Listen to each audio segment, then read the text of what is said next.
Hey everyone, thank you for joining me for my review of 3,000 Years of Longing. It was directed by George Miller, one of the most eclectic filmmakers in the industry.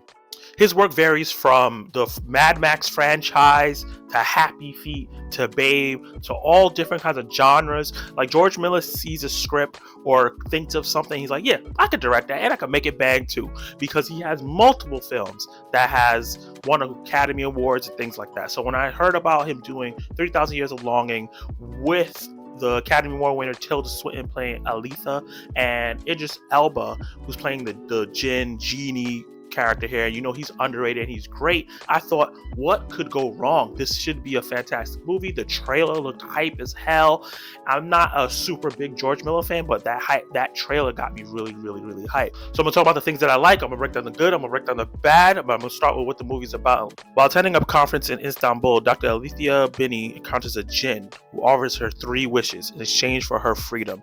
This presents 2 problems. First, she doubts that he's real, and second, because she's a scholar of story and mythology, she knows all of the cautionary tales of wishes going wrong. The Djinn pleads his case by telling her fantastical stories of his past. Eventually, she's intrigued and makes a wish that surprises them both. Let's start with the good.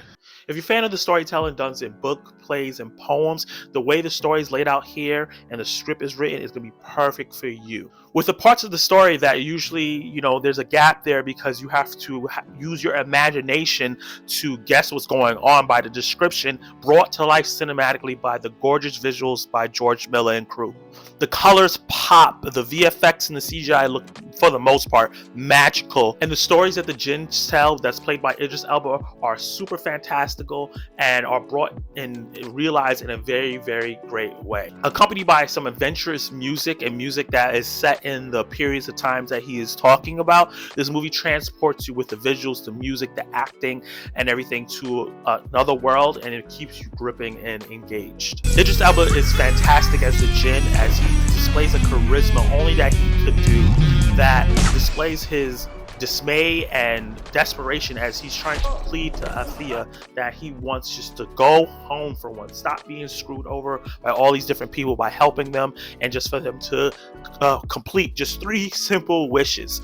And each story is more like a cautionary tale of the human condition, which is very fascinating when it's told throughout the ages, because he's lived for so long, 3,000 years. And Tilda Swinton, who's usually fantastic in everything she does, is fantastic here as Alethea. I think that's how you say her name properly. They said it a bunch of times in the movie, but it sounded like Althea and sometimes Alethea. Someone say Alethea because that's how it's spelled.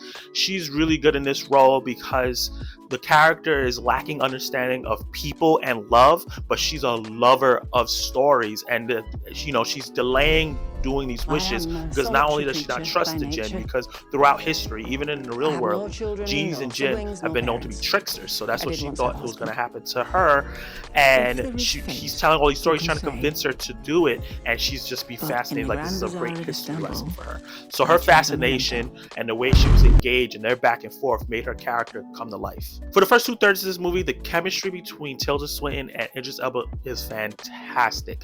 The characters bounce off really well with each other, and they have this scholarly connection to each other as he tells his stories, and she tells some of her own as well. So we see that she has this broad imagination that's brought to life through these drawings that she used to do as a child, and Idris Elba's getting to do the same, but showing a little bit more fantastical way. The back and forth between them was really interesting and really drives the movie. It creates a humorous but sometimes heartbreaking moments throughout the movie that makes you really care about the characters, and those moments are the moments that are going to make or break this movie for you, and if you like it or not. Let's talk about the bad. This first thing is more on the marketing and less on this movie in particular, because if you've seen the trailers for this, they advertise this movie as this rock and roll magical ride that you're going to be transported through these years of history and seeing this genie go through crazy things, and parts of that is true, but the feel of the movie is more classical music than rock and roll. It's quieter than that,